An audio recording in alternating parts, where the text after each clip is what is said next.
Should women be protected from menopause discrimination? Yes is the simple answer, but enshrining that safety into UK law and better healthcare and treatment in the workplace may require a rewrite of the country's equality law.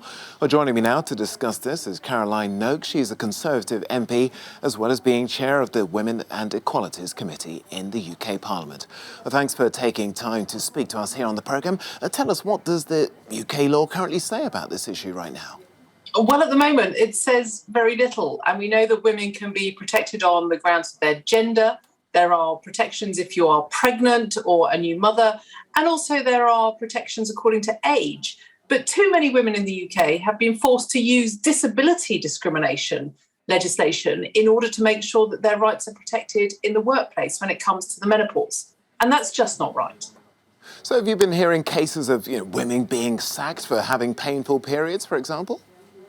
No, what we've been hearing is women taking the decision when they're going through the menopause, when they might be experiencing headaches, hot flushes, mood swings, and finding it difficult to cope, that they have felt that they've been marginalised and sidelined at work and have, in too many cases, far too many cases, left work because of it. And we know that over the last few years, 1 million women have been lost to the workforce. And that's just a crying shame for their employers and for them, because you're losing experienced, talented, productive women right at the height of their careers. Yeah. Within the UK, would you say in some of the accounts that you've been hearing now as chair of the Women's and Equalities Commission, is there a pressure to not speak about the symptoms as well? Oh, I think there's been a terrible taboo talking about the menopause. What we've seen over the last few months, and it really is only months, is a much greater willingness of women to speak up and to make sure that their voice is heard on this subject. So we've got some great legislation going through the House of Commons at the moment around access to hormone replacement therapy and whether that should be charged for on the NHS via prescription charges. Stop that, we hope.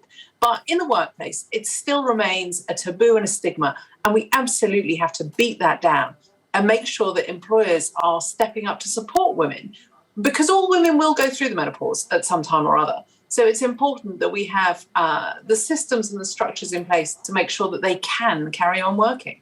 Now, you're spearheading this campaign. What change exactly are you looking for in the law? I think one of the things that could be done is you could make the menopause a protected characteristic in the same way that maternity is, recognising that indeed all women will go through the menopause, and some other people who have chosen to change gender will also experience it. So I think it's crucially important that we look at the evidence and decide whether it would be proportionate to see that sort of change in the law. Caroline Noakes, Conservative MP and chair of the Women and Equalities Committee. Thanks for joining us here on the